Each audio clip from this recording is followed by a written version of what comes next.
Bismillahi Raxmaani Raxiim.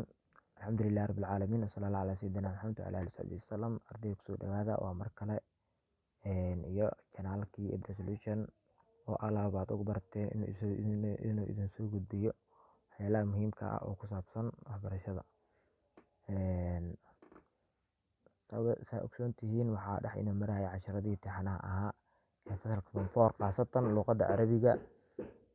Hadda waxaa sameyneynaa insha Allah su-aalihii aan hor ugu ballanay jawaabahooda waa kuwan. Qismiga koowaad jawaabihii waa kuwan oo su-aashooda waxaa lagu weydiiyey xuruuful jar waa kuwan min ilaa yacni calaa waa soo qornay. Sidoo kale calaaqada ka dhexeyso majaaska mursalka iyo aayaddii noo qorneyd bas alqaryata allati waa kana majaaska ka dhexeeya almaxalliya waaye. Jawaabihii meeshaan ay kaaga muuqdaan saa u jeedid.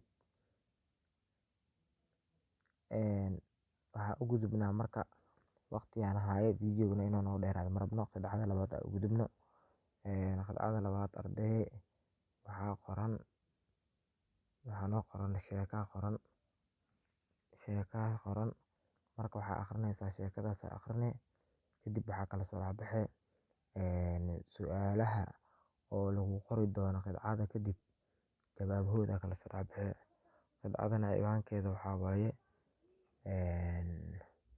waxaa lagu dhahay iqra waxaad akhrisaa alqidca al-aatiya ثم أجب عن الأسئلة الآتية التي بعدها 20 درجة saaran. Hadda waxaa sameyneynaa marka jawaabihii akhrinayna bis qidcada way ku qoran tahay akhri kadib su-aal koowaad lagu weydiiyey waxaa lagu dhahay carif alqabiila jawaabteeda waa tan hiya al-irtibaat biraqabaat alqabaliyati والدفاع عنها والعمل على مصلحتها ama maslaxatiha duuna alqabaa'il الأخرى.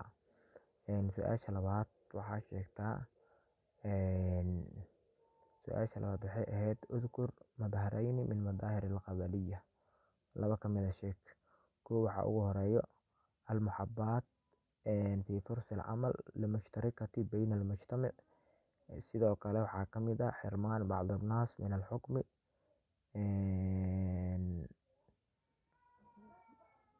بانتمائهم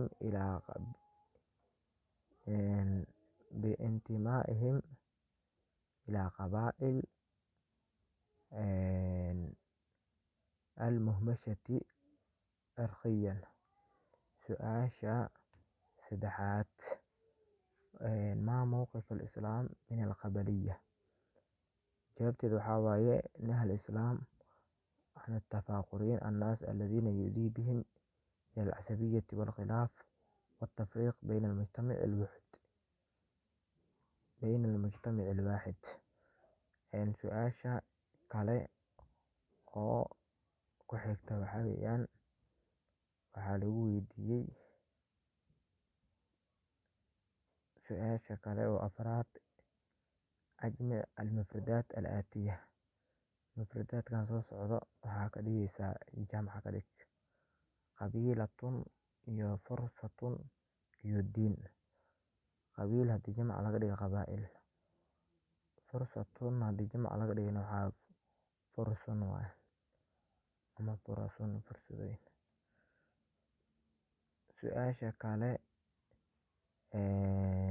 dayn haddii jamca laga dhigana waxaa adyaan daynun adyaan ama duyunna waa dhigi kartaa. sidoo kale waxaa lagu weydiiyey su-aashanaad haati mufradaat aljumuuc al-aatiya. jumuucdan soo socda mufradaadkooda keen alxadaaraat alxaalaat iyo madaahir. alxadaaraat mufradkeeda waxaa waaye xadaaratun. alxaalaat mufradkeeda waxaa waaye alxaalatun. madaahirne mufradkeeda waxaa waaye madaahir. sidoo kale su-aasha kale ku xigto oo lixaad istakhraj alqidcatu asaabiqati isma almafcuul. waxaa kasoo saartaa qidcada oo aan soo marnay ismul mafcuulka ku jiro kasoo saar. ismul mafcuulka ku jiro waxaa weeyaan madmuumatun iyo sidoo kale mahmishatun waaye. qidcadii oo ku qoreed labadaas ism mafcuula ku jiro.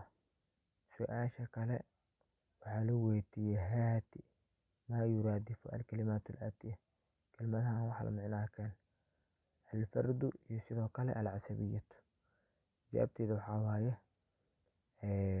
alfardu waxaa la micno ah ashaksu, alcasabiyatu waxaa la micno ah alqabiilatu. Su-aasha kale oo 10 iyo su-aasha kale ee ku xigta su-aasha 8aad waxaa waaye udkur maa yudaadu alkalimaatu alaatiya, kelmadahan lidkooda keen asawaab, alkhilaaf iyo almadmuum. asawaab lidkeeda waxaa waaye qada, alqada. alkhilaaf lidkeeda waxaa waaye alitifaaq. madmuumatun lidkeeda waxaa waaye maxmuudatun. su-aasha kale waxaa waaye limaada naha alislaam alqabiila, jawaabteeda waxaa waaye naha alislaam an alqabiilati liannaha madmuumatun waaye, liannaha tu'dii ilaa tafriiq bayna almujtamaci keenaysaa. su-aasha kale oo ugu dambeyso su-aalaha tooska istakraj min alqidcat xarf alcadfi, qidcadii aan soo marnay xarafka xiriiryaha ku jira kala soo dhexbax. xarafka xiriiryaha ku jira waxaa waaye alwaaw waaye waaw. su-aasha kale oo noo qoran waxaa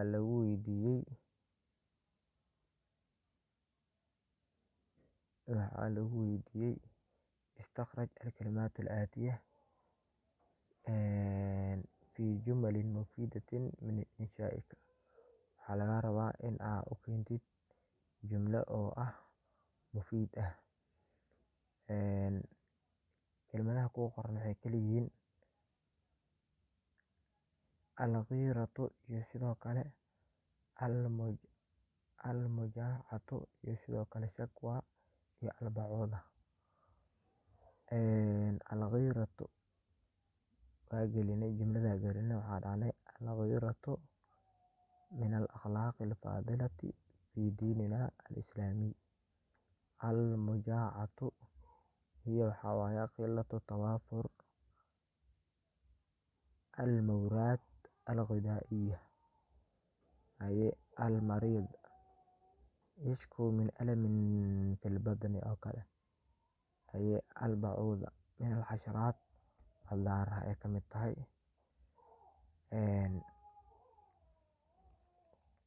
qaybta kale waxaa lagu dhahay haddana oo 8aad udkur maa yuraadu fi lkalimaati alaatiya, kelmadahan wixii laga wada sheeg. istiqdaam, alwiqaaya, alisticmaar, qudwatun iyo alinsaaf. ardayda jawaabteeda waxaa waaye istiqdaam waxaa laga wadaa isticmaal, alwiqaaya alximaaya la micno ah, qudwatun waxaa la micno ah alistiylaa. sidoo kale arday aan ku celin hal mar, waxaa ugu horeeya istiqdaam bimacnaa isticmaal waaye, alwiqaaya alximaaya. alisticmaar aa ka boodnay, alisticmaar waxaa waaye alistiylaa. qudwatun waxaa waaye uswatun. alinsaafna waxaa waaye alcadl. sidoo kale ardayda qaybta 9aad xawil mufradaat alaatiya jamcun ubadal. madbacatun, madiinatun, manzilun, tiflun, diiwaan. halaas waxaa laga rabaa in aa u badashid mufradaat u badal.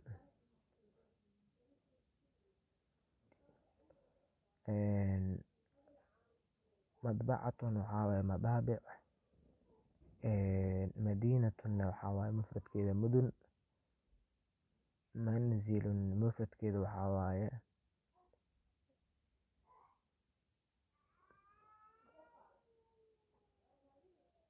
een,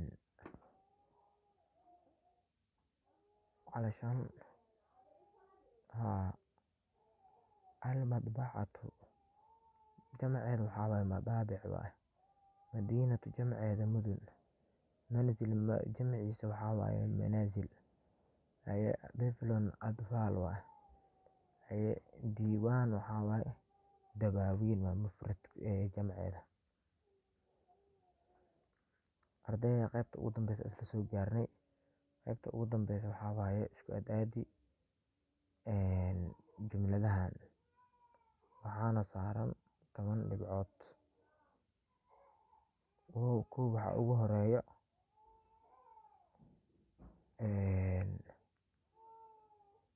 المقدرات من المشكلات الخطيرة waxaa ku aadan التي تعتدي آثارها إلى المجتمع هي النداء waxaa ku aadan النداء waxaa waaye هو توجيه الدعوة إلى المخاطب الشعر السياسي هو أحد الفنون العربية الحديث لكنه يختلف عن باقي أنواع الشعر